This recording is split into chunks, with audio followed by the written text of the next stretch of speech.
My interest really peaked in learning, reading, talking to people about Earth Day was really from Frank Blair's report. It was on the Tay Show. It kind of blew me away that this is what he went on to say. Earth Day demonstrations began in practically every city and town in the United States this morning, the first massive nationwide protest against the pollution of the environment. The outcry took innumerable forms. Some students went to school wearing gas masks. The automobile was banned in parts of some cities, including New York. Miami planned a dead orange parade. Skywriting planes were ordered out to inscribe the word air over Los Angeles. In Jamestown, New York, the Kiwanis Club arranged to dump 20 tons of sand in a downtown area to show just how much dirt falls in 1 square mile of the city during just 30 days of maximum air pollution. I know that I was a signer of the original Earth Day Proclamation, but I thought, well, this is a good idea, and we ought to proclaim Earth Day. I thought about it just for the city of Jamestown. As you know, it became international. In fact, U Thant, the Secretary General of the United Nations, was one of the original signers of that proclamation. I think Jamestown was probably singled out as a small city that had a pretty good record on environmental kinds of responsibilities. We thought that it was important that young people be acquainted with the need to clean up and provide better policies with regard to air, water, pollution. When I recall very clearly, we lived on Forest Avenue, and the Board of Public Utilities electric plant would give off smoke, and really you couldn't hang your wash out. But that was considered normal.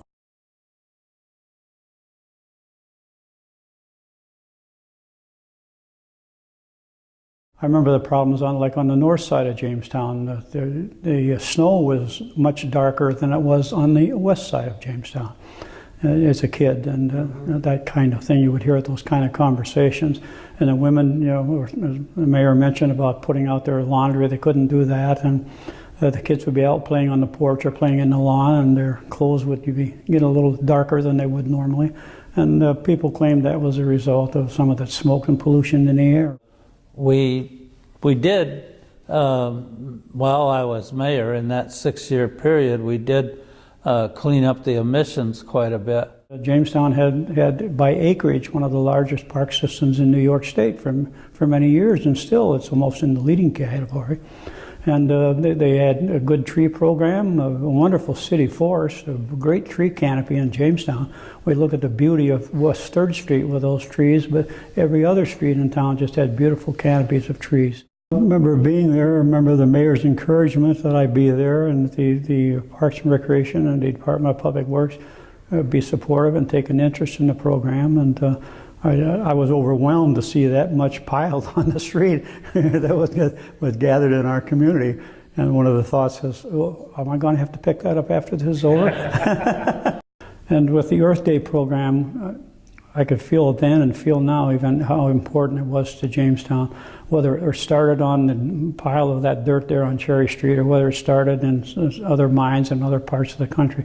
It was so important to Jamestown. You got people talking about it. The Kiwanis Club got interested in it. All the service clubs got interested in it. It was a conversation in schools. It was a conversation in playgrounds, and people began to look and wonder what they were doing, what they were throwing. When I retired, I decided I'd do something totally different and walk sort of down a path of another interest of mine, and that was the environment.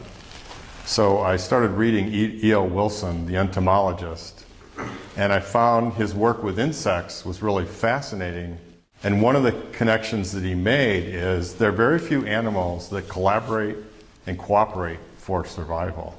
You two were speaking, it was like there was this collaboration and cooperation, and there wasn't a big difference between a Democrat and a Republican, and it was self-evident what was happening in terms of the environment, the water, the air, the soil, and everyone got together. And think about it, Earth Day, and then I think it was only one single year until that Clean Water and Clean Soil Act were passed. In today's terms, politically, you're probably talking 10 years. That you can't stand in front of a group like this without feeling the power which can flow from it. And so what we must do is to make every day Earth Day. And they said that Earth Day really did provide an impetus so that there was a widespread recognition in the Congress at the time, necessity of cleaning up air and water. I do feel, I just hope there's a continued education, a continued talking about the environment, a continued talking about the appreciation of the trees, appreciating of the flowers and the grasses and all the wonderful things we have. Let's just not take them for granted. It could be a possibility that some generation may wake up a day where there'll not be a tree in Jamestown. There may not be grass in Jamestown. There may not be air that you can't breathe only unless you breathe it through a mask. And we've been able to do that, so let's protect that. And the thing that always spins in my mind when I look at a tree, I look at the leaves, I look at the grass on all the athletic fields, I look at the flowers, I realize that tree there, it was a development from a single first seed. Where did that seed come from that put that tree there? Where did that seed come from that put that blade of grass in Bergman Park or the stadium? Where's that seed come from that put the first dandelion that grows in my backyard? And have a respect and an understanding for that and appreciation. And just hope that cycle does not end.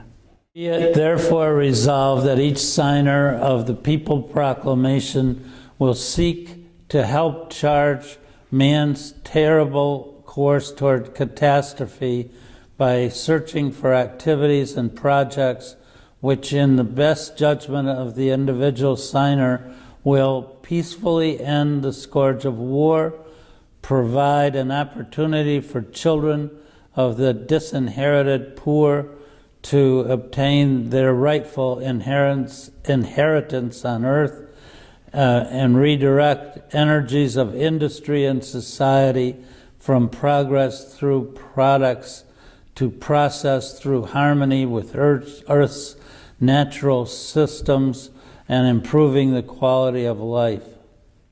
On this day, we'll join at 1900 Universal Time in a global Earth Hour, a silent hour for peace. I'm interested in the overall things, how politics works and how ecology works and how people either do collaborate and cooperate or don't collaborate and cooperate. So in this time and age, I think we really need to work together to bring understanding.